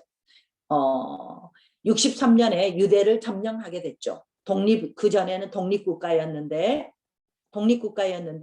로마가 생기면서 63년에 터키 수리아를 이제 점령하면서 먹어가는 거죠. 그 과정에서 이렇게 유대를 점령하고 안티파터 안티파터가 조금 전에 그 대헤롯의 할아버지가 안티파스였고 안티파터고 그러니까 대헤롯의 아버지가 폼페이우스를 도와서 예루살렘 정복을 도와주죠. 그래서 유대를 통치하는데 집정관처럼 이렇게 하기 시작했어요. 그러니까 어땠어요? 100년간 독립국가였을 때는 이스라엘이 에돔을 통치했죠. 그랬는데 로마가 유대를 점령한 다음에는 전세가 역전되기 시작했어요. 에돔이 어때요? 자꾸 이제 이스라엘을 지금 이스라엘이니까 이스라엘을 할까요? 이스라엘을 이렇게 정복하려고 자꾸 로마에 로비를 하게 되는 거죠. 네. 그래서 어쨌든 63년에 로마에 의해서 이스라엘은 독립국가에서 멸망을 하게 되고 가이사, 여러분 시저, 뭐 또 다른 이름 또 하나 있잖아요. 뭐더라? 내가 생각이 안 나는데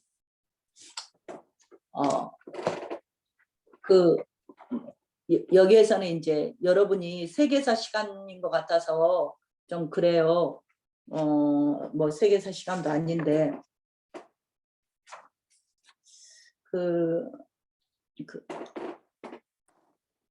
내가 로마에 좀 있었으니까 로마에서 그때 역사를 좀 보면 원로원이 있었는데 원로원에서 이제 폼페이우스가 이렇게 먹어갔잖아요. 폼페이우스가 크라수스를 이렇게 사용해서 세웠는데 가이사를 플러스해서 폼페이우스, 크라수스, 가이사에서 이들이 오히려 원로원을 이렇게 누르게 되죠. 그래서 이것을 뭐라 그래요? 첫 번째 삼두정책이라고 그러죠. 미안해요. 꼭 세계사 시간 같아.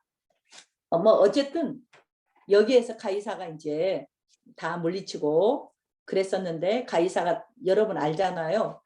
블루투스에 의해서 가이사가 또 죽게 되고 이 아들이 누구죠? 옥타비아누스잖아요. 결국은 두 번째 삼두정치가 또 생기면서 옥타비아누스가 결국은 첫 번째 황제가 되죠. 이런 스토리가 지금 나올 거예요.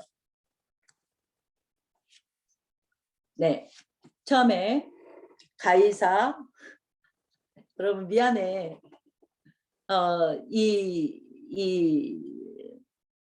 이 밤에 이 세계사 같은 공부를 하게 돼서 나 빨리 넘기려고요. 제1 삼두정치였어요. 안토니우스를 비롯해서 이제 가이사가 죽고 나서 제2 삼두정치 때 누가 이제 나오냐면 옥타비아누스가 나와요. 옥타비아누스가 누구예요? 시저의 양아들이었단 말이죠. 그래서 그 제2 삼두정치 했던 사람들을 다 물리치고 결국은 안토니우스를 물리치고 뭐가 돼요? 첫 번째 아구스도, 황제의 가이사, 아구스도, 옥타비아누스, 아우구스투스 다 똑같은 이름이에요. 헷갈리죠?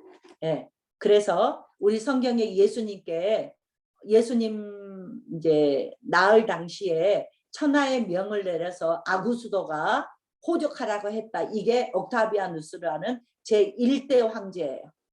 1대 황제. 이때부터 이제 로마의 번영이 시작되는 거죠. 그래서 이때 대헤롯이 여러분 아시다시피 이제 대헤롯이 에돔 사람인데 유다에서 분봉 왕으로 이렇게 완전히 위치가 바뀌었죠. 그래서 이제 헤롯이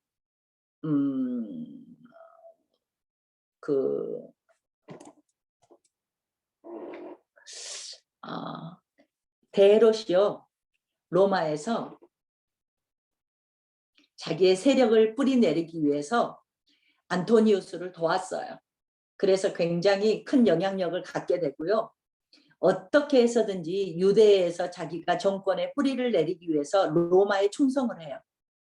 그래서 결국은 대헤롯이 이제는 그 전에는 유다의 통치를 받았는데 이제는 에돔이 어땠어요?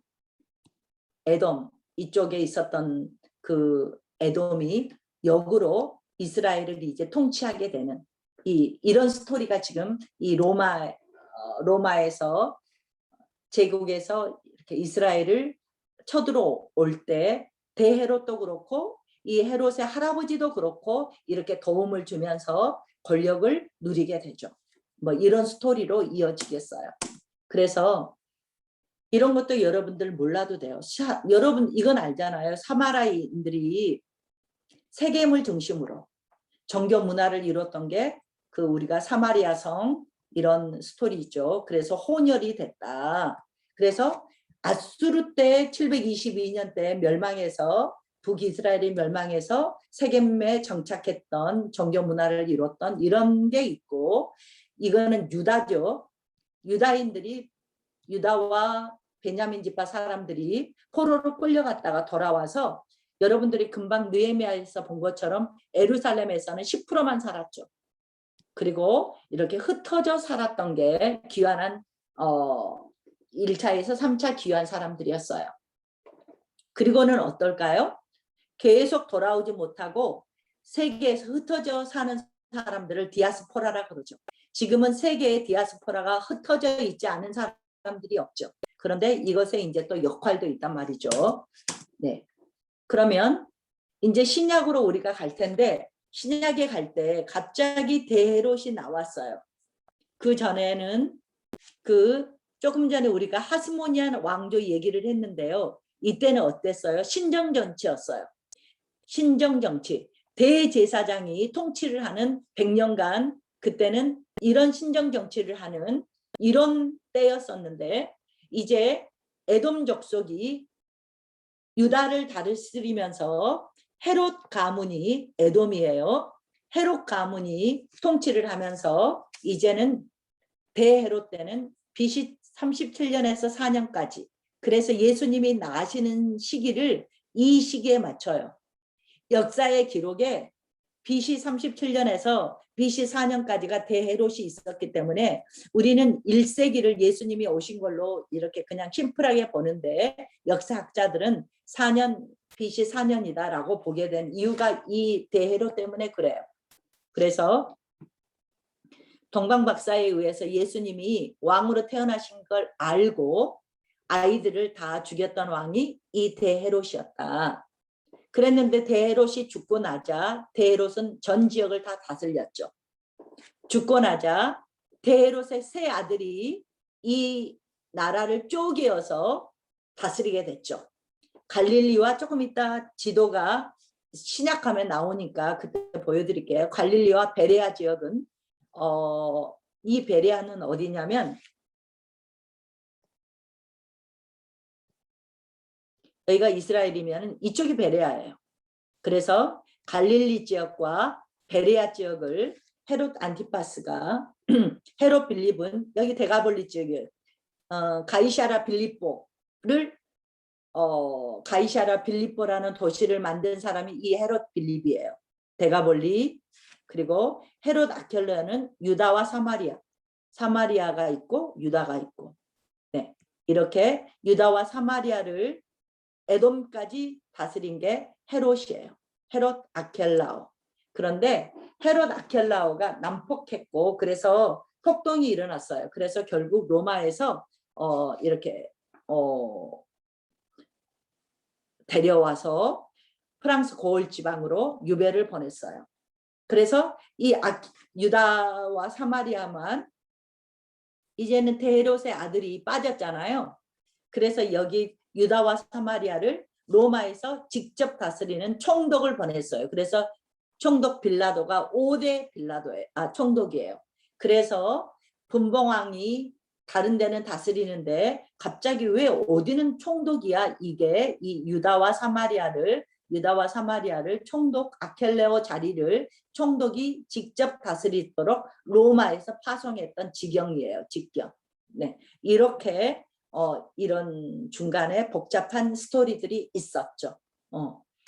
그리고 이제 계속 성경을 보면 여러분들이 야고보 죽이고 베드로를 옥에 가뒀던 사람이 옷을 자정하고 앉아서 있었을 때 자기가 교만해서 하나님이 충을 먹어 죽였던 왕이 있는데, 이거는 이 다음 세대 헤롯 아그리빠, 그리고 이 헤롯 아그리빠 이사는 바울하고 연관이 있죠. 그래서 바울이 로마로 마지막으로 제수로 떠나기 전에 가이사라에 2년간 감옥에 있었을 때 최후 진술을 했던 변론을 했었을 때 그때 왔던 왕이 이 헤롯 아그리빠 1세 다음에 2세였다. 이렇게 헤롯 왕조들은 여기까지가 신약에서 나오는 왕들이에요. 네. 그러면 이제 우리가 조금 전에 말했는데 헤롯 아켈레오가 독재 정치를 했고 야만이었기 때문에 유대인들을 죽이자가 추방시켰다. 고을 지방으로. 그래서 로마의 지경 통치를 하게 됐다.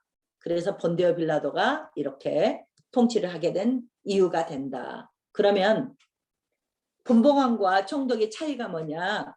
분봉왕은 계속 이렇게 자리가 대물림이 됐죠. 헤롯 가문은. 근데 총독은 어때요? 로마에서 임기예요. 그러니까 그 다음에는 막 벨릭스, 그 다음에는 베스도 이런 것처럼 로마에서 이렇게 파송을 하면은 임기제이기 때문에 끝나면 돌아가고 공무원처럼 이제 그런 총독의 스토리가 되는 거죠. 그래서 이스라엘을 보면은 가장 큰 우두머리는 정복자는 로마였기 때문에 그랬고, 이 에돔 족속의 대헤롯의 가문과 또 로마의 직속 통치를 받았던 총독, 이렇게 두 가지로 이스라엘의 통치가 있었다. 그런데 사내들이는 71명으로 구성이 됐죠. 71명인 이스라엘의 의결기관이었다. 그리고 백성들의 의결기관이 사내들인 공회라는 곳이다. 사내들인 공회가 바울도 이제 속해 있었다고 우리가 알고 있죠. 맞아. 네. 와, 땀이 하나도 안 났어. 아이고.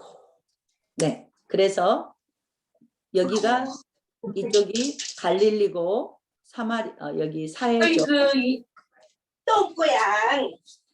이거 저 오징어 빨리 먹어야 되는 거 아니야? 이거 진짜 먹자. 네. 네. 이 갈릴리 지역은 헤롯 안티파스가 여기까지. 그리고 여기는 대가볼리는 빌립이 여기는 아켈라오였는데 추방당하고 어땠어요? 이제는 총독이. 네. 이렇게 신약 시대에 이렇게 이런 이유로 인해서 이렇게 통치가 됐다. 네.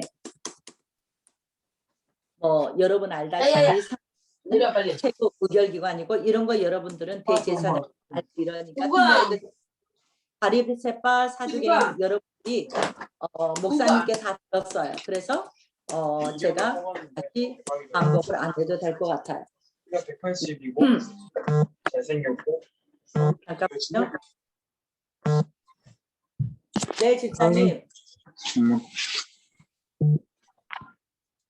네네네. 올라와서 띵동하세요. 네. 네, 그래서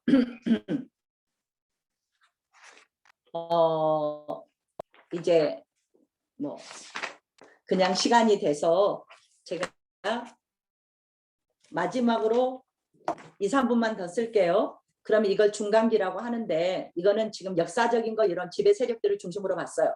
그러면 중간기 때 하나님이 때가 참에 하나님께서 예수님을 보냈다 그랬는데 이 400년간 하나님이 뭐 하셨지? 첫 번째는 하나님께서 예수님이 오셔서 복음이 전달될 수 있도록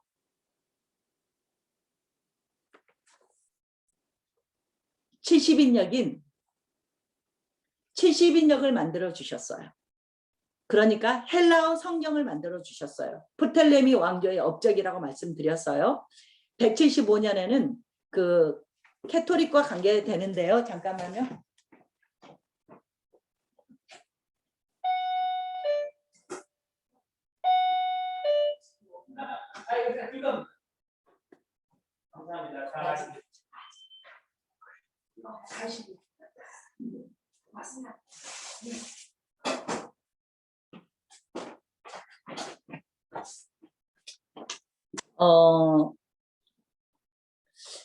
이 중간에 166년에서 63년까지 하스모니안 왕조의 독립기가 있었다. 뭐 그래서 수전절이 생겼다. 뭐 이런 건 여러분들이 이제 다 들었기 때문에 정치적으로는 이런 일들이 있었다. 사회적으로는 뭔 일이 있었나 봤더니 하나님께서 언어를 통일을 시켜놨어요. 왜요? 복음이 들어가기 위해서. 그래서 그때 당시에 헬라어로 나라가 언어가 통일됐죠. 두 번째는 이게 알렉산더 대제의 꿈이었어요. 헬라의 문화와 헬라어로 온 세계를 통일시키는 게 알렉산더의 꿈이었는데 그게 이루어진 거죠. 그리고는 행정적인 통일이 일어났어요. 나라의 국경이 없어진 거죠. 그러니까 지금 유럽의 이시처럼. 그래서요. 로마 치하 때 모든 지역에 국경이 없어져서 사도 바울이 그렇게 전도 여행을 할 수 있었어요. 제가 로마에 가서 들어보니까요. 얼마나 당시에 군사의 도로망이 잘 됐는지 그 군사가 들어가고 보급품이 들어가기 위해서 전쟁을 하기 전에 도로를 닦는데 이게 로마가 선수라는 거죠. 그래서 지구의 7배의 도로를 만들었대요. 그때 당시에. 7배의 지구 길이의 7배의 도로를 만들었다. 그래서 모든 길은 로마로 통한다 했잖아요. 그때 그 길을 만들어 놓은 거예요. 그 길이 무슨 길일까요? 복음의 길인 거죠. 그래서 도로망을 다 만들어 놓으시고 이렇게 복음의 세계 전파를 할 수 있는 하나님께서 길을 예비해 놓으셨어요. 그리고 이제 조금 전에 디아스포라 말했는데 디아스포라가 다 흩어져서 사도 바울이 처음에 가서 복음 전한 게 어디예요? 회당이잖아요. 회당에 가서 먼저 복음을 전할 수 있는 먼저 베이스를 만들어 놓으셨죠.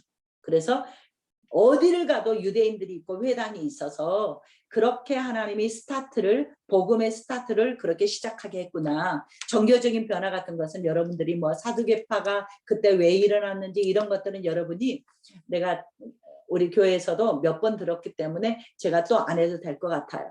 그래서 하나님께서는 예수님이 오셔서 말라기에서 그렇게 노하신 것처럼 침묵하셨지만 메시아를 보내주겠다고 약속해 주시고 400년이 넘는 기간 동안 언어를 통일, 더러를 통일, 말씀을 만들어 놓으시고 예수님이 오셔서 성령의 역사가 일어나면 온 세계에 복음이 만방에 펼칠 수 있도록 모든 여건과 제반 준비를 한 게 때가 참에 이 400년에 하나님께서는 세계 대제국의 역사가 흘러가는데도 예수님이 오셔서 복음이 흘러가는 길을 하나님은 만들어 놓으셨다.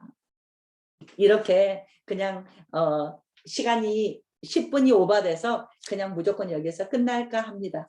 네, 우리가 오늘은 어떻게 마무리를 할까요? 구약을 마무리를 하는데